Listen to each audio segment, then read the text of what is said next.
E aí, amados, sejam bem-vindos a essa roda de conversa aqui, com muito café, com bolo, e eu espero que você se sinta tão bem quanto a gente está aqui também.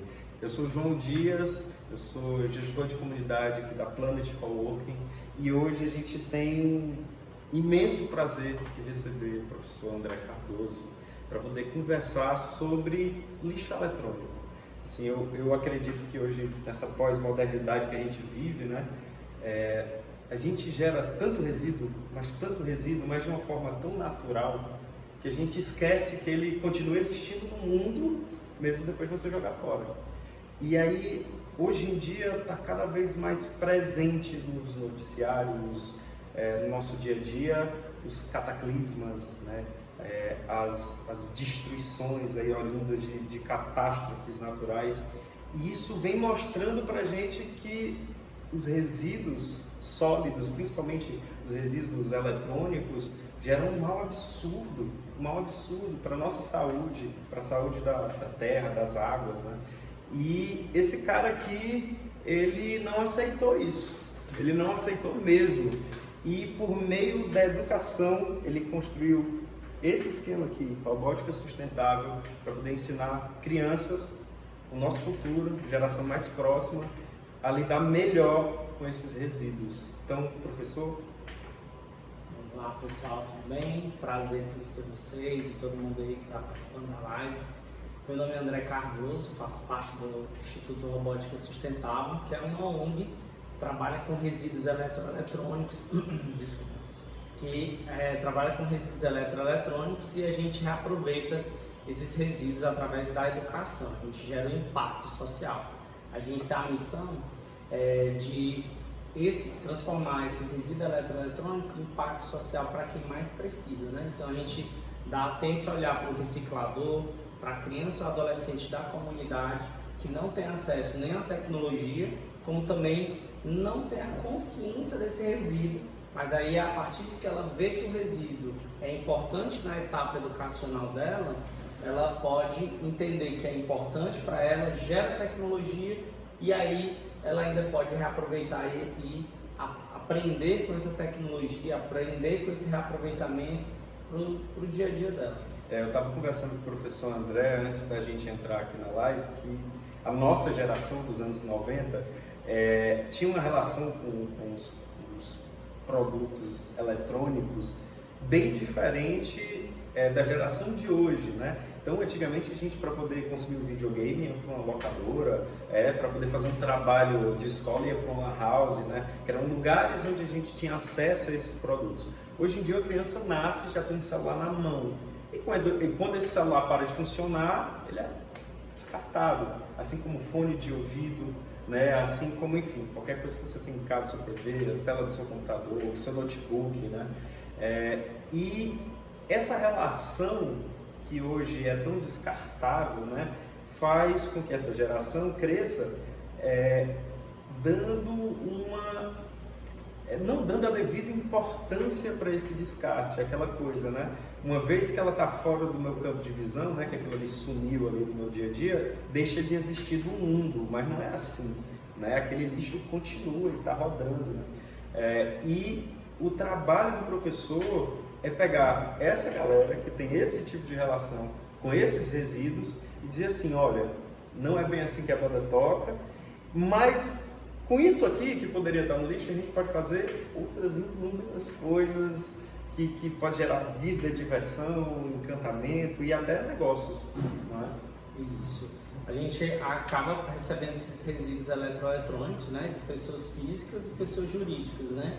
Então, a pessoa pode destinar em algum dos nossos pontos de coletas voluntários, ou se for uma grande empresa, a gente consegue fazer o quê? A gente capta esse resíduo, a gente marca a agenda, né, e faz a coleta gratuitamente desse resíduo eletroeletrônico. E aí esse resíduo eletroeletrônico a gente consegue converter ele em impacto social. Como? A gente traz esse resíduo, coleta ele, desmonta, e aí ele se transforma nos principais resíduos da reciclagem, que é o plástico, o ferro e as placas eletrônicas. E aí a gente consegue, a partir desses resíduos primários, a gente consegue ou reaproveitar ou realmente fazer o recondicionamento, que aí também tem outra área, e também tem o recondicionamento do próprio resíduo, que aí, por exemplo, dá um exemplo mais fácil de compreensão. O computador, às vezes, ele é jogado fora, só que as pessoas acham que ele está ruim, e não. Às vezes é uma limpeza, às vezes é um recondicionamento, às vezes é um olhar cuidadoso, você dá uma olhada, uma verificação desse componente e percebe aí que você consegue reaproveitar esse resíduo. Ele como sistema talvez não esteja funcionando, mas isoladamente as peças podem estar ok, né? Sim, sim. Então a gente joga fora, mas a parada poderia estar sendo utilizada em outras coisas. Pronto, a gente sempre fala isso, né? A pessoa, todo lixo eletrônico, ele deve ser reaproveitado, porque mesmo ele queimado, não utilizado, ele tem componentes que ainda dá para ser aproveitado. E esses resíduos, eles são importantes para a indústria, que entra, a gente tem uma indústria de tecnologia, principalmente com a inteligência artificial, que a gente está proporcionando e buscando mais capacidade de hardware, capacidade de placas eletrônicas, e essas placas eletrônicas estão embarcadas em tudo que a gente está consumindo. É importante que a gente recicle esse resíduo, não para evitar retirar novamente da natureza e poder reaproveitar essa tecnologia. Hoje, infelizmente, a gente exporta muito esse tipo de resíduo, todo o tempo a gente exporta ele, porque a gente não tem fábricas de reciclagem apropriadas para os componentes eletrônicos. Mas para ferro e plástico a gente já consegue isso dentro do Brasil. E parando para pensar, né, um país como o nosso que produz muito lixo eletrônico, não aproveita esse lixo, né? Então a gente exporta e acredito que grande parte desse lixo eletrônico vai parar no lugar errado, né, pela nossa natureza. Eu queria saber quais são os impactos negativos desse mau uso do lixo eletrônico. Né? Pronto, hoje se o lixo eletrônico ele não pode, pessoal, ser molhado. A principal preocupação que a gente tem de alertar as pessoas em relação aos resíduos. Por quê? Como eu falei, o lixo eletrônico ele é formado por esses três componentes: metais, plástico e placa eletrônica. A contaminação, o risco perigoso desse resíduo é na placa eletrônica, que ao ter contato com a água, ela lixivia a placa. Então é um processo da água passar e tirar os metais pesados que tem dentro dela, da sua composição. Se você pegar, ela é inerte na sua mão, mas se tiver contato com a água, aí ele entra esse processo de retirada desses metais, essa oxidação que tem dentro da placa e a retirada dele. E aí acontece que esses resíduos, né, quando eles são descartados no aterro sanitário, eles vão ser soterrados, ao solo entra em contato com essa placa, com chuvas, intemperismo, a própria umidade do lixo, o chorume que ele gera, contamina nessa placa, a placa escorre esse metal pesado e aumenta a concentração de contaminação por metal pesado nesse local. E aí acaba causando esse prejuízo, né, dentro do meio ambiente. Fora que se você colocar, tem muita gente que ainda tem aquelas TVs de tubo, joga fora, deixa na calçada, ou vai pro aterro, o caminhão do lixo leva, que a pessoa quer se livrar, mas todo esse resíduo é tecnologia. A gente precisa entender que é uma tecnologia que a gente pode ser usada para educação, para ser recondicionado ou desmontar ele e ir para a reciclagem correta. Então a gente tem que pensar nisso e mostrar para as pessoas que é possível reciclar, gerar tecnologia e trabalhar a educação. A gente mora num país que ainda tem um déficit assim, muito grande de infraestrutura, né? Então, choveu, alagou. Ao ponto que alaga, tudo aquilo que está à margem dessa água vai ser transportada por ela. Muito lixo, muito lixo. Então, você imagina o poder disso, né? Na nossa terra, nas nossas águas, na nossa biodiversidade, né? Isso é um pecado absurdo, né? Mas aí existem pessoas como o professor que chegam e não aceitam essa situação e montam um projeto como esse incrível, que eu tenho certeza que vocês vão conseguir zerar o lixo eletrônico, com toda certeza. Mas a gente conversando sobre esses problemas e tudo, sobre como esses resíduos, né, são gerados, como é que veio essa ideia? de montar esse projeto, assim, diante de todo esse conhecimento, todos esses problemas, qual foi o estalo que deu e disse, opa, não pode ficar assim a parada? Pronto, tranquilo. A gente tudo começou numa escola pública, era um projeto social. Eu estava lá como professor temporário na escola pública chamada Dom Helder Câmara. E a gente lá, né, nessa escola, eu era professor de ciências, e aí eu fui destinado. Era professor de ciências? Era professor de ciências, aí da educação básica. Aí eu fui alocado na parte de laboratório de ciências. E o laboratório de ciências tinha pouco material para fazer ciência, para fazer nada. Na interrupção, o laboratório de ciências pode ser um pesadelo, um parque de diversões. Depende. O professor tem que ter muita. Isso. Aí o que aconteceu? Eu vi aquele ambiente, tinha pouco material, mas dava para trabalhar algumas questões de química. E aí eu abri vários projetos lá. Tinha um de sabão, reaproveitamento de sabão, tinha outro de arte e tinha um de robótica. E aí, a maior parte do material que a gente foi coletando e captando era resíduo eletroeletrônico. E aí eu fui estudando e percebendo que esse resíduo eletroeletrônico ele podia ser utilizado para robótica educacional, que aí a gente conseguiria reaproveitar esses resíduos eletroeletrônicos para a robótica educacional e a robótica educacional servir para um apoio pedagógico, esse impacto dentro da tecnologia, da educação tecnológica, da educação maker, da educação científica, que a gente chama de STEAM. Então a gente trabalha todos esses aspectos pedagógicos dentro da robótica educacional. E aí, em 2021, infelizmente a gente teve que sair da escola pública, como professor temporário, a gente sabe que tem os contratos, né? E aí eu já estava migrando de área e fui para a área da computação, da área de tecnologia, né? E em 2022, eu e os meus alunos, a gente juntou e formou o Instituto. Então a gente juntamos e fizemos uma associação privada sem fins lucrativos. Então o nosso foco é esse e a gente criou o Instituto Robótica Sustentável em 2022. Só que ele vem desde 2016 com esse projeto. Só que lá a gente se posicionava muito como um projeto social e agora a gente está se posicionando como um instituto, uma organização independente, não temos laço com nenhum dos membros ou entidades e hoje a gente é uma entidade autônoma que a gente traz essa questão, né, essa movimentação tanto da sustentabilidade como da educação. Cara, que bacana, eu fico imaginando esses alunos que perderam esse professor aqui, né? Muitos devem ter chegado junto também da Pronto, parte todos esses alunos que hoje os voluntários que estão lá, bolsistas, que estão lá dentro do Instituto, eles são todos são meus ex-alunos. E tem alguns voluntários atuais que eles ou trabalharam comigo, ou são ex-alunos de outras faculdades, então a gente acaba aí tendo um percurso aí dentro da robótica sustentável. Cara, e me emociona muito, assim, ouvindo você falar, porque para mim só tem uma saída para todo o mal que esse país herdou, né, de uma cultura tão violenta, né, tão colona. Cara, é educação. E os professores, né, você que compartilha comigo essa profissão, bicho, nós somos heróis.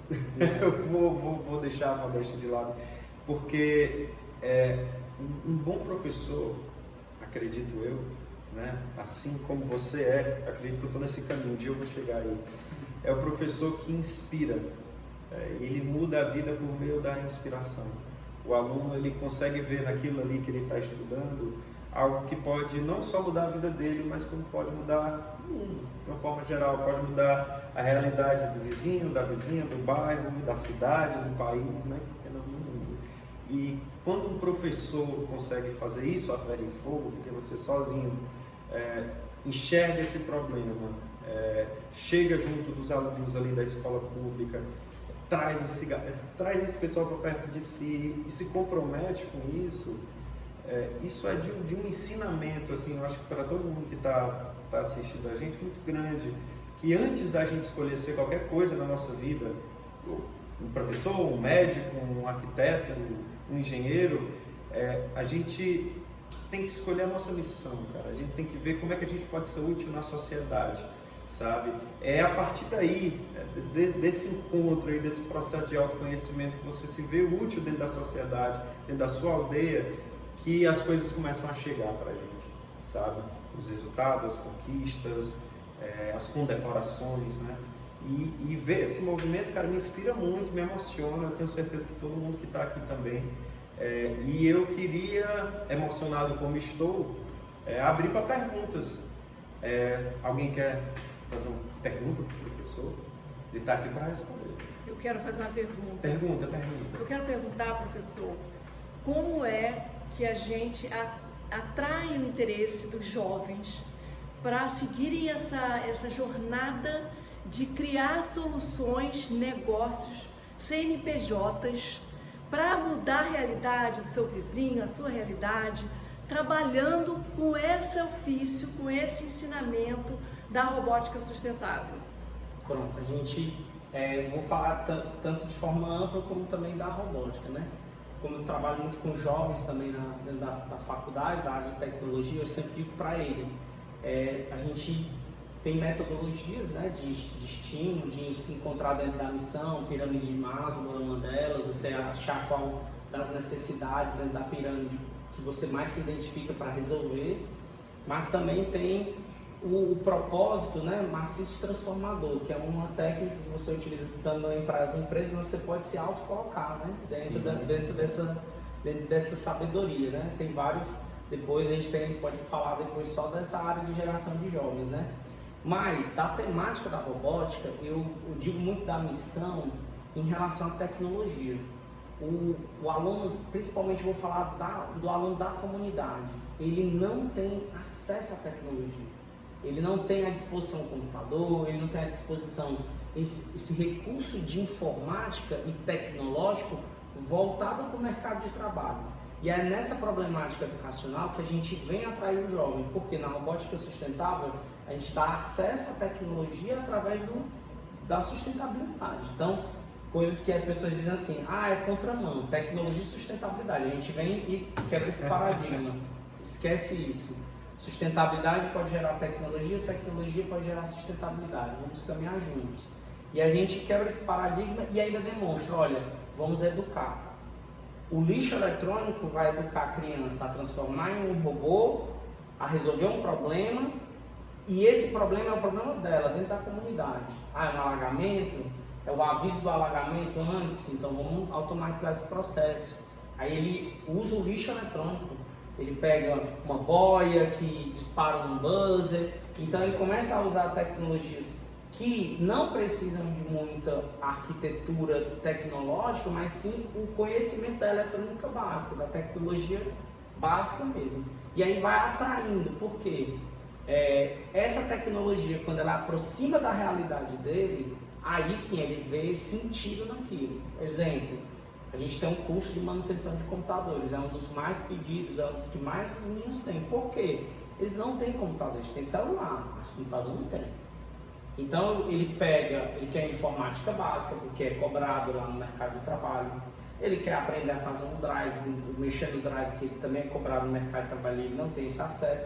Mas ele tem celular, o celular tem um drive, ele não vai usar o celular para o mercado de trabalho. Então a gente traz essa acessibilidade, traz essa oportunidade e faz com que ele se engaje tanto na robótica sustentável, como se ele quiser utilizar essa tecnologia da sustentabilidade com o lixo eletrônico e esse acesso à tecnologia para algo, questão pessoal dentro da comunidade.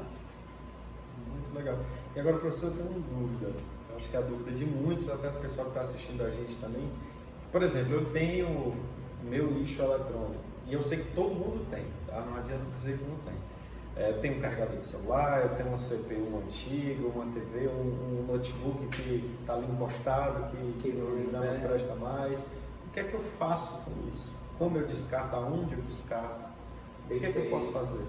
A gente tem, né, pontos de coletas voluntários, que são os PEVs, que você pode entrar nas nossas redes sociais, mas eu deixo aqui também que a gente está inaugurando o 14º ponto de coleta, que é aqui Planet Coworking, e que a gente vai ser como ponto de coleta de resíduos eletroeletrônicos aqui. Basta você trazer o seu resíduo eletroeletrônico para o Planet Coworking, e aí você destina, tem aqui uma caixinha na recepção, e aí assim que a caixa estiver cheia, os BETs vai nos ligar e a gente vem e coleta esse resíduo e leva para o nosso instituto.